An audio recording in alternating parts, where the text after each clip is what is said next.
India Today TV to moderate this discussion. Welcome, everyone.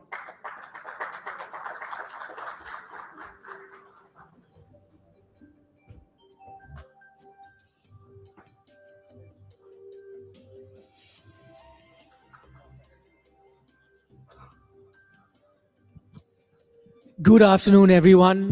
Next to me, as was just mentioned a short while ago, a man who needs no introduction, 100 plus caps for the Indian team, 40 plus international goals, the second highest in the history of Indian football. Arguably the greatest footballer to have played for India. Let's have another round of applause for Bhaichung Bhutia. Bhaichung, always a pleasure to talk to you. We go back a long way. First thing, how does it feel to be in a hot and humid Delhi from fine, balmy Sikkim, where it must be what, 20, 22 degrees? How does it feel to be in a city that you visit very often? It feels great because I think I've had wonderful memories in Delhi when I played here. Uh, Obviously, when you speak of football, my football school's headquarters is based in Delhi. So I keep coming to Delhi quite often. And my kids are studying in Gurgaon. So we have a house here. So Delhi is like a second home. If Delhi is second home, you should have continued with politics as well. Why have you quit politics? No, I think I had my share of politics, and now it's been almost a year and a half. I've quit. Very happy. I think something which I've tried, and I feel that it's time to really move on and do something in other sectors, and which I think I'm very, very happy right now. So yeah, politics is always there, and politics obviously is in every sector of it, whether it's tourism, football, education. Politics is going to come in. But I think it's very important for a lot of sports person to come into politics, because I keep saying this because I think every success for all the sports person is through their own dedication, sincerity, and discipline. I think if that kind of discipline, sincerity, and honesty for their success that they've achieved in sports, they can bring into politics. I think India and Sikkim and Northeast would really do well. And I hope a lot of sports person comes into it. I know that cricketers are never going to commit because I think they've had share of their success, so they don't want to come into it. But I think it's very important for them to come in, because through politics, policies are made for every sector, including sports. So once you have right policies in sports, I think India can become one of the most strong sporting nation, which we are trying. And now Honorable Prime Minister and Government of India is trying to host Olympics in near future. And that's where I think we need to really make sure that we develop and produce a lot of sports person that goes on to win Olympic medals. You summed it up so well. So I hope you're not retired from politics permanently. There's no retirement age. You never know. You never know. Okay, so that door is open, because like he says, you need good people in politics. I hope, like a true fighter that you were on the football field, you continue to fight here, get back into politics. Okay, I want to talk to you about a lot of things, about Sikkim, of course, about sports in Sikkim, and also the general health of Indian football, which at the moment doesn't seem very good. But let's start with Sikkim. Very interesting that I don't want to reveal his age, but it's available on internet. He is the same age as the state of Sikkim. So that's incredible. Were you the first one in your family to be born in India? So, yeah, I think I was the first child to be born as an Indian. And all my elder brothers and sister and my, obviously, family, a lot of people from Sikkim would identify. So I'm very, very proud Indian. I was born as an Indian, so I'm very proud Indian. But yes, growing up days as a child, it was very different, because you hear stories of father, because they just lost the country. So growing up days for me was a different story of India then, because obviously they had a sentiment for, he was a pro-king thing, and that just lost the country. And also I got to hear a lot of stories within our village as well. There's a lot of riots that happened. I think my grandfather's house was burned. His house was looted. So there are a lot of negativity stories growing up. But I think over 50 years, things have changed. I think we've progressed so much. We've been one of the most peaceful state. We've been one of the most productive state. And for me, I feel very proud to be an Indian. And now I've got kids, so they get to hear a lot of good stories, our Indian success stories. And I'm very happy when I speak to my kids. They're just teenagers now. and I would want them to be sports person, go on to play for India. If not, even they can go on to become, in Air Force like their grandfathers. So very proud Indian.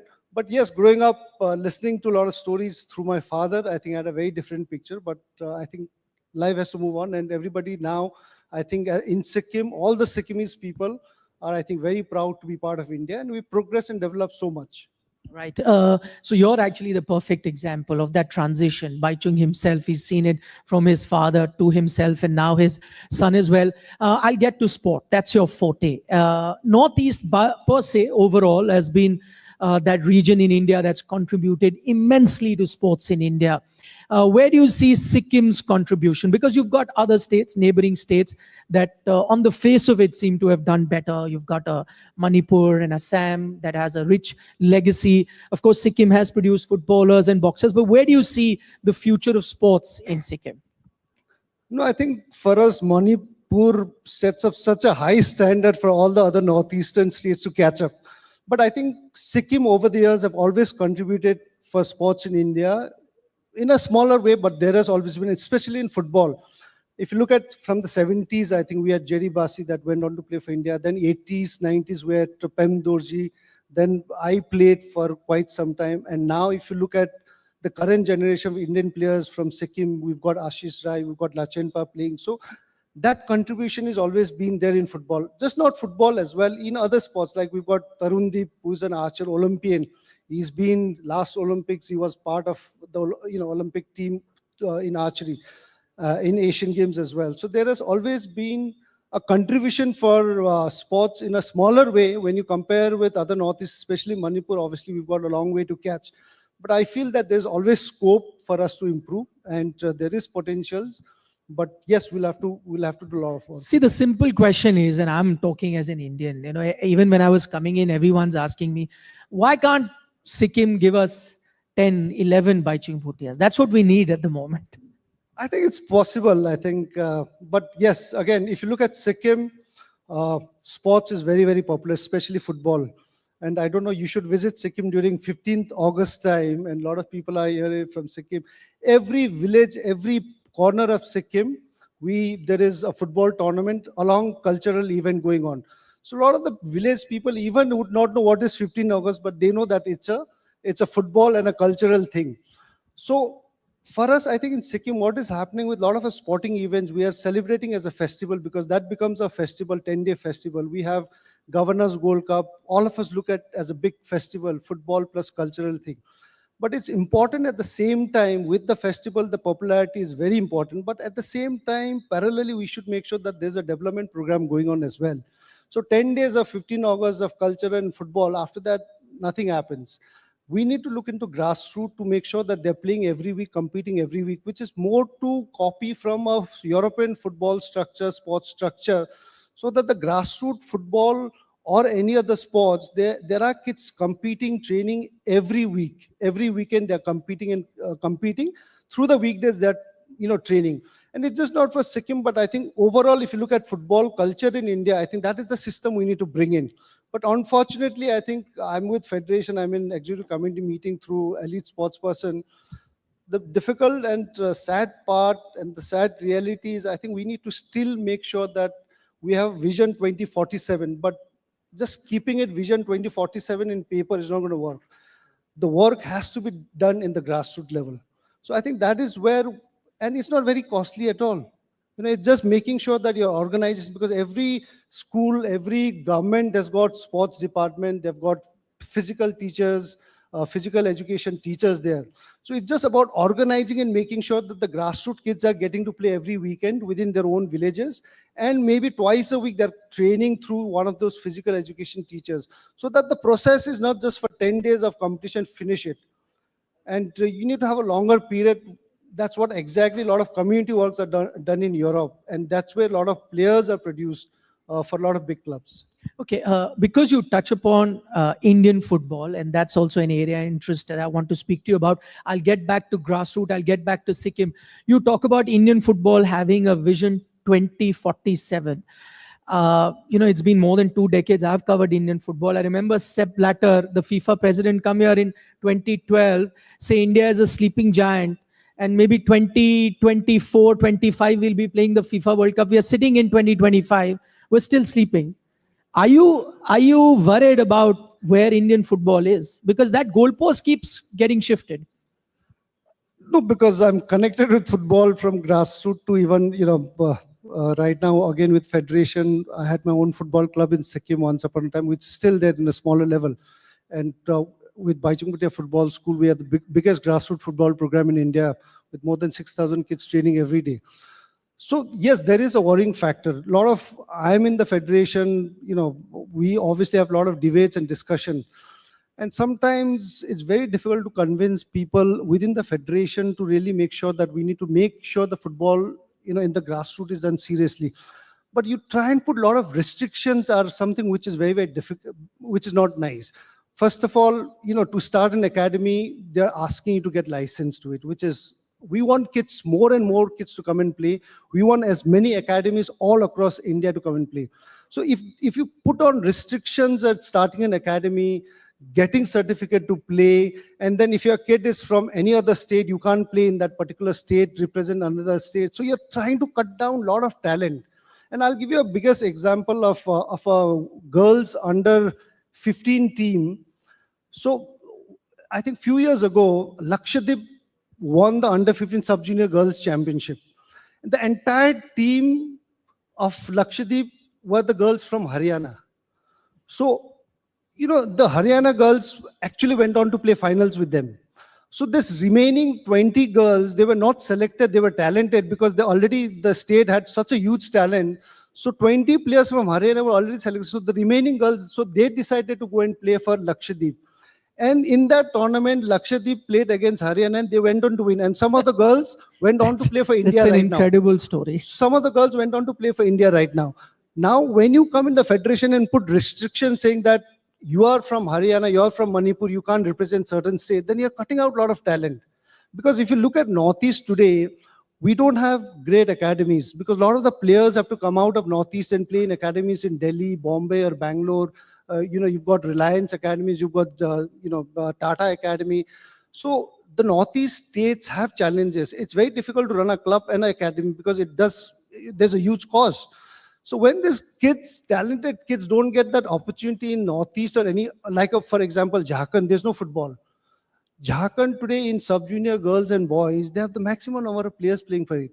If they don't move out of Jharkhand and come and join Minerva's or Bhaichung Bhutia football academies or Sudeba's here in Delhi, then they don't get that platform. But then in federation, if you try and cut that, saying that, no, you come from different state, you can't play, then you're losing out a lot of talent. So I think a lot of policies will have to be made so that, the talented kids, at least in the grassroots level, you give them that access to play and not put restrictions on the kids. If you're talented, you're not from there to that, then you're trying to cut a lot of kids to stop playing football. So which is very, very unfortunate. But the question is, you're part of the technical committee of All India Football Federation. I'm not part of the technical committee. I was there. I've resigned because of certain things that That's I don't what we don't want want to you to detail do right now. We don't want you to resign from politics or AIFF. How do we fix this issue? No, again, see, again, everybody is aware that I fought an election for All India Football Federation. I wanted to fight it purposely because Kalyan, obviously, is a junior footballer than me. I know him very well. I purposely wanted to fight because if you look at Indian Football Federation elections, Mr. Das Munshi was there. He ran the federation for 25 years, no elections. After that, Mr. Praful Patel came in, 20 years, no elections. So for last 40 years, Indian football had never had an elections. We never knew who's there, who's coming in, what are the elections happening. Obviously, I'm not saying they didn't do bad. They did really well for football. Mr. Das Munshi really contributed so much. Mr. Praful, I think, has done so good for football, making it professionalism, brought ISL to it. I wanted to fight it. Obviously, I was fighting against the entire system to it. But it's important when you have a government backup or anything, you need to bring in the right people.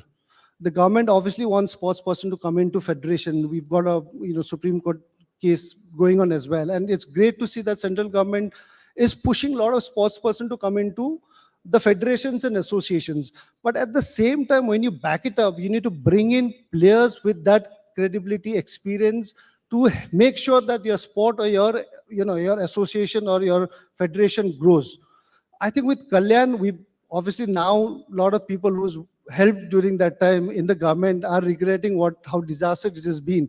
From 95 ranking, we've gone on to 130, and I think it's been one after controversy or the other. So it's very unfortunate that's happened. And now here we are hearing that our national coach, who's just been put in for last 3 months, is planning to resign after certain matches, which is very, very unfortunate. So I think we need to get in right people. There are a lot of sports person who are great, who can help. And I strongly feel a lot of our iconic sports person have to speak out for the benefit of the sports. And I feel sad sometimes, people, great cricketers, I don't want to take the names out, but there have been a lot of things that they can contribute positively to speak out for the benefit of Indian sports. They choose to stay silent. And that is sometimes which is not the right thing. So that's why for me, if I have to respect any sports person, and my idol would be Dhanraj Pillai, because I think he's been one of the legend. But at the same time, I've seen him play. I've been in the Asian Games camp with him. But whenever he felt that any hockey player or any other sports person has been getting injustice, I think he's always stood there and spoke about it. So I think that is what we need, because if the elite sports person who's seen the world, who's been to Olympics, who's been to Asian Games, who's have that experience, don't come back and speak and say we need this kind of changes for sports to grow, then who's going to speak? A village sports person who plays in a district or a village is never going to speak. So these guys will have to speak for the development, not to criticize the state or a department or a government, but for the positive changes. If these guys don't speak, who's going to speak and who's going to change Indian sports? And then we're always, after every Olympic, we're saying, kya ho gaya, ek hi medal jeeta, itna kam jeeta. I think that is where we need to change it. I must compliment him at least for speaking out, because a lot of other sportsmen don't do that. I'll get back to the Grassroot program, but before that, one final question on Indian football. Because most other sport, you see them progress. The state of Indian football has been such that we used to be sub 100 in the 90s when Bhaichung was playing. You've gone out of 100. The last time you were sub 100 in the ranking was 2017. You're sitting at 127. Most countries improve. We are only getting worse with time. The moot question is, will the people sitting here and you and I in our lifetime ever see India play a FIFA World Cup? Because we're going back, not forward. You never know. I think in life, if North Korea could play FIFA World Cup, I'm sure India can. And good thing is FIFA has increased the number of World Cup participating team from, I think, 32 to maybe 64. The difficult part for India was because Asia has got 60 plus country. We only get 4 quotas from Asia to qualify for the World Cup. And those 4 quotas are taken by Japan, Korea. Australia, by the way, plays in Asia for qualifying. So Australia takes 1. So we've got only 1 left. That's always taken by Iran or Saudi. So it becomes impossible for a country like India, or even including China as well. China has been trying to play World Cup. They have not been able to play, because China today is the biggest investor in football in the world. The amount of investment they've done for the infrastructure, youth development is the highest in the world. They have not been able to play. So the competition levels are much, much more challenging. But yes, I think we need the right generation of players, 7, 8 of them to be born around the same time. We need our grassroots football program to be very, very strong, which the kids are getting to train every day, play every week, competing once in a while, and have good education program for the coaches. Because I feel one of the major challenges right now for Indian football is our coaches has to be educated and trained to coach those footballers. And that, I think, there is a still huge gap. And I know a lot of my friends have gone on degree in coaching, they've got A license, professional license. But a lot of them, when I speak to them, they're just trying to get the certificate, and which is very, very unfortunate. And they're trying to get from somebody easy, senior coaches, nahi iske saath karega to mera pass ho jayega, ye mere saath pehchanta hai. I think that is not your goal. I think you need to try and get trained and get certified from highest good quality trainer, instructor, so that you're learning. When you pass out, you're learning something and coming in, just not the certificate. So when you pass out, I think you need to pass out with good knowledge, just not get the certificate. So that's where I think coaches education program is another factor where we need to really work. Is there a better chance, because I see a lot of women in our audience, is a better chance of the Indian women's team playing the World Cup ahead of the men's team? Much better chance. Wow. I'll tell you why. So maybe the Again, ladies can show us the way. no, again, it's the same thing. Again, for women's also, the number of teams have increased. Good thing with India is, one good thing is, if you look at men's, the Gulf countries dominate men's football. They own all the biggest club. PSG is bought by Sheikh from, Dubai. Qatar Airways have bought Man City. But when you look at the Gulf countries, women football is not big. But men's football, I think is massive there. So one of the reason why the competitions for women becomes obviously a little better and more opportunity and more chances is half 20 odd countries I think would not even participate, but no doubt. But women football obviously in India is much better ranked than in men's football. But again, coming down to grassroots and the investment and the thing, we don't have a single women football academy.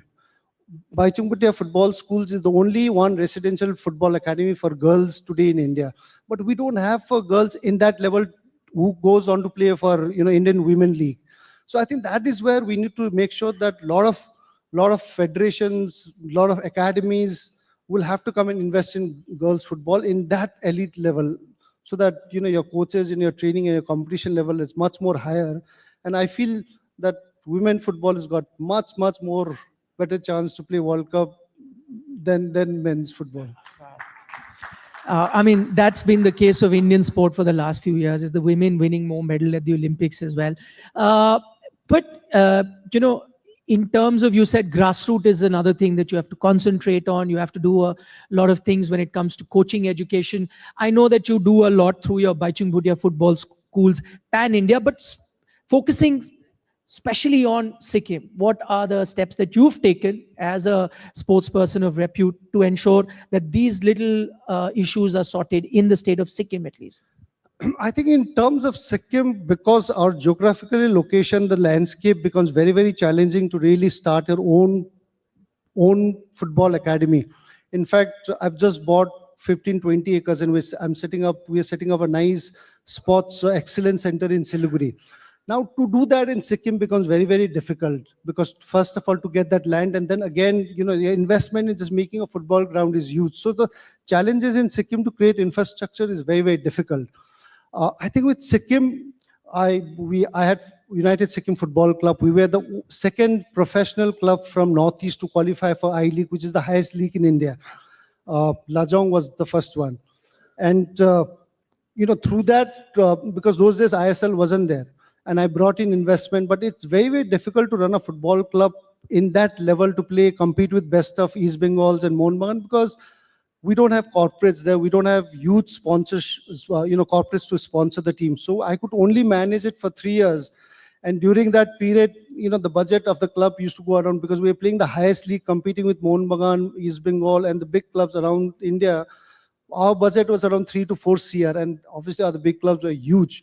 Even to raise 3-4 CR for an entire 1 year was a nightmare for me to really do it. I did it for 4 years and then just could not sustain it. So that was one of the big challenges. So I think with Sikkim, what we can do is we can, have a great with government. I think has been doing a lot of promoting a lot of sports throughout. Our CM has been very sports loving person.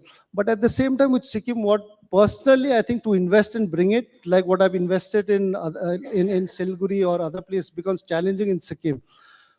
We had a tie-up with academy when United Sikkim was playing in the league, and that was the time I think a lot of the academy players got that exposure to compete with some of the best players across India. And one of the boy went on to play for Under-17 World Cup, Komal Thattal, during that time. And that was the same time when United Sikkim had a tie-up with Sports Academy, and he represented United Sikkim in Under-13 tournament, and that's where Federation Academy picked him up from there.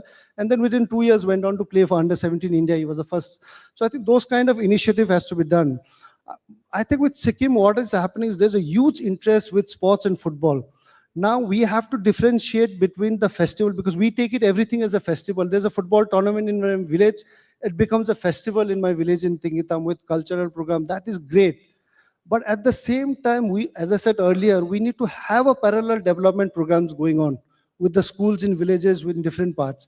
And that is where I think we'll have to work on it, because I think we've got huge talent, just not in football, but other fields. Archery is one of them. Tarundeep has gone on to play for India in Olympics. And there are other sports. Boxing, I think, has got great future. So that is something which I think we can collaborate and work together for, making sure that football and other sports really improve. We're running out of time, but one final question. Before that, you heard the story of United Sikkim that Bhaichung mentioned. If we have any corporate big And again, coming to United Sikkim, so when United Sikkim qualified for the I League, we had only one or two Sikkimese footballer playing in the highest league in I League. When United Sikkim qualified, we assigned 30-member players. Out of 30, 20 players were from Sikkim. So within a year, you had 16 to 20 players of Sikkimese players playing in the highest league. Today, ISL, I think we've got only 4 or 5 Sikkimese players playing. But once you have a team playing I-League and ISL, then your number of players playing in that highest league just goes up. And that is what, but again, to sustain it is a big challenge there. Well, that's what my request here was. If there are any corporate bigwigs, marketing or sales geniuses, maybe touch base with Bhaichung after he's done. Maybe revive United Sikkim. Who knows? Where from those 30 players we get even more. That answers the question of where do we get more Bhaichungs from. Final question, Bhaichung. Apart from the technical difficulties that you were facing and things that can be done better to make Sikkim a sporting hub, the Chief Minister was here. You said that he loves sport as well. If you had to send out a message to the people of Sikkim, to the Chief Minister, of things that can be done, maybe, I don't know, combine tourism with sports, various things that you could think of out of the box that could make Sikkim a sporting destination for the rest of the country? I think if you're looking at future of Sikkim, apart from sports, obviously sports, I think we need to get a good structure right. I think Sikkimese people are very sports loving. We've got a great government that really encourages sports. But we should differentiate between sports, having just a festival for 1 week to 10 days, and have a parallel development program which is going on for a longer period of time, and getting that platform to compete and train with good coaches is very important. Second thing, few things. I think there are a lot of things which I feel we can do it in Sikkim, but I would say take 3 points from there for future of Sikkim. Not in sports, but other fields. I think first thing for Sikkim now going forward, I think we need to look into sustainable development. I just heard, Professor Lama sir saying about green Sikkim. I think that is where we need to go in. We can't spoil Sikkim, which is green, beautiful. In the name of development, we can't really destroy it. Today, sadly, there are 40 plus pharmaceutical companies coming in.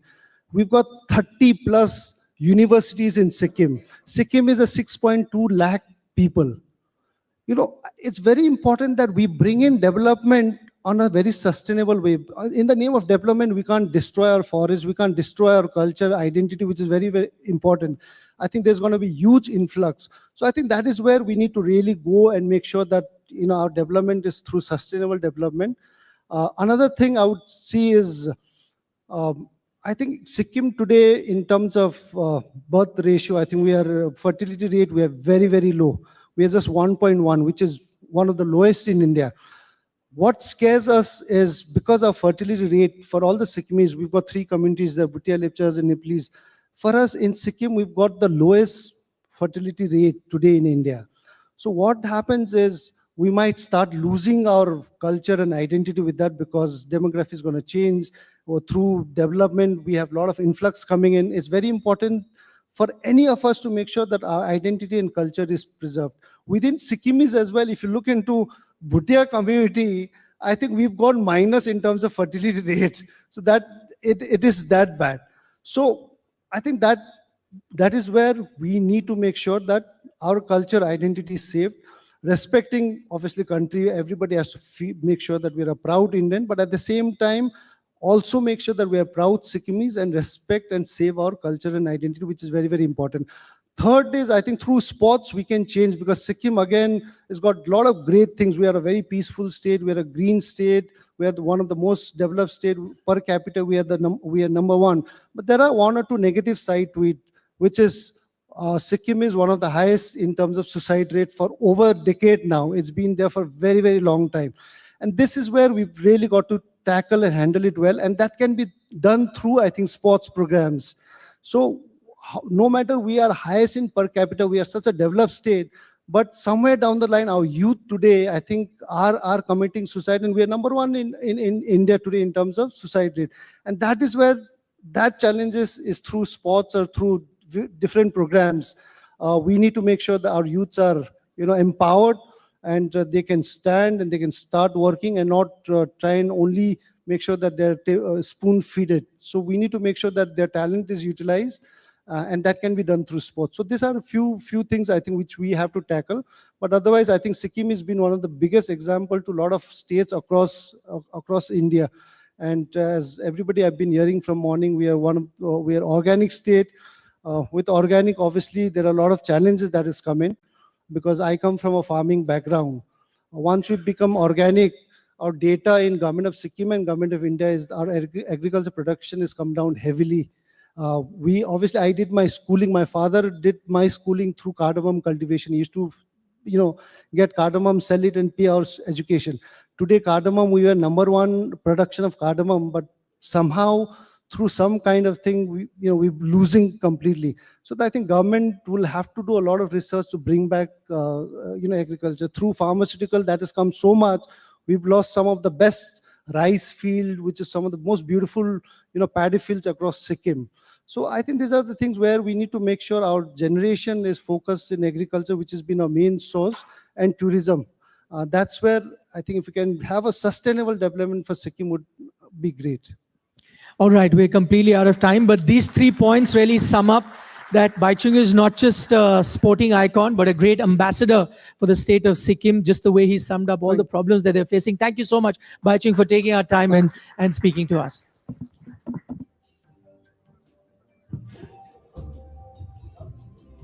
Thank you, Bhaichung, for this very candid conversation. We have prepared a special portrait